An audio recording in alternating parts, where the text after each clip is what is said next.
নিয়মিত করে, পরিমাণে সেটা অল্প হলেও হোক, পরিমাণে অল্প কিন্তু করে নিয়মিত, আল্লাহর কাছে আমলটা বেশি প্রিয় সেই আমলের তুলনায় যে আমল একসাথে অনেক করা হয় কিন্তু পরে আর করার কোনো খবর নেই। কেউ রমজানে কোরআনে কারীম 2 খতম দিয়েছেন, মাশাআল্লাহ, কেউ 3 খতম দিয়েছেন, কিন্তু রমজানের পরে কোরআনে কারীম 3 খতম, 2 খতম, 1 খতম দেয়া তো দূরের কথা, পরবর্তী রমজান পর্যন্ত আর কোরআনটা ছুঁয়ে দেখা হয় না, খুলে পড়া হয় না, তেলাওয়াত করা হয় না, 1 পৃষ্ঠা পড়ার সুযোগ হয় না। তাহলে এই 3 খতম 2 খতমের চাইতে রমজানে কেউ যদি 1 খতম কোরআন দেন অথবা তার চাইতে কমও কোরআন তেলাওয়াত করেন, কিন্তু রমজানের পরে সেই কোরআন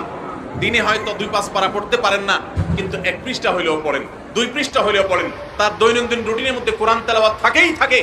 আল্লাহর কাছে ওই 3 খতম দেওয়া কোরআন তেলাওয়াতকারীর চাইতে মাত্র 10 পারা কোরআন তেলাওয়াত করেছেন যিনি রমজানে, কিন্তু রমজানের পরেও সেটাকে ধরে রেখেছেন